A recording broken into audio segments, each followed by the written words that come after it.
باغپت کا علاقہ ان دنوں سوشل میڈیا پر سرخیوں میں ہے۔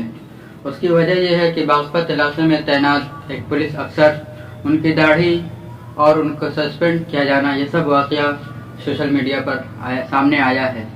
دراصل انتصار علی ایسائی جو باغپت علاقے میں تعینات تھے، ان کو 3 مرتبہ تنبیہ کیا گیا تھا کہ وہ اپنی داڑھی کٹوا لیں، مگر اسلامی حمیت کی وجہ سے انہوں نے اپنی داڑھی نہیں کٹوائی۔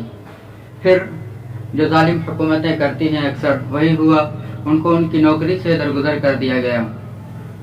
تو ظاہر سی بات ہے جب انہیں نوکری سے ختم کیا گیا تو ان کو تشویش لاحق ہوئی اور انہوں نے اپنی داڑھی منڈوا کر 2-3 دنوں کے بعد اپنی حاضری پیش کی۔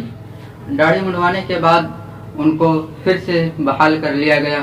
سوشل میڈیا پر یہ نکتہ بہت ہی تیزی سے وائرل ہو رہا ہے کہ ایک مسلمان نے نوکری کے لیے اپنی داڑھی کٹوا لی۔ تو دوستوں، یہ کوئی نئی بات نہیں ہے۔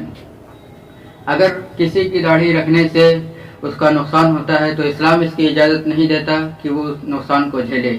اگر داڑھی رکھنے سے کسی کو موت کے گھاٹ اتارا جاتا ہے تو اسلام اس کی اجازت دیتا ہے کہ وہ داڑھی کٹوا لے۔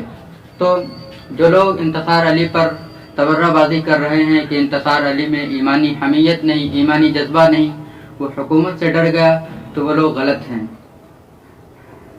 ہر کوئی اپنے پیٹ کے لیے جیتا ہے، اپنی روزی روٹی کے لیے باہر نکلتا ہے۔ انتصار علی کے بھی بیوی بچے ہیں، انہیں بھی تشویش ہے، انہیں بھی فکر ہے اپنے معاش کی، تو کیا وہ اپنی داڑھی کٹوا کر اپنی معذولی کو بحال نہ کروائیں؟ تو سمجھنے کی بات یہ ہے کہ اسلام میں سختی بالکل پسند نہیں ہے، اسلام سختی کو ہرگز برداشت نہیں کرتا ہے۔ انتصار علی نے جو کیا وہ اپنی جگہ پر اچھا کیا، اس کا اجر اللہ تعالیٰ بہتر جانتے ہیں کیا ہے۔ بہرحال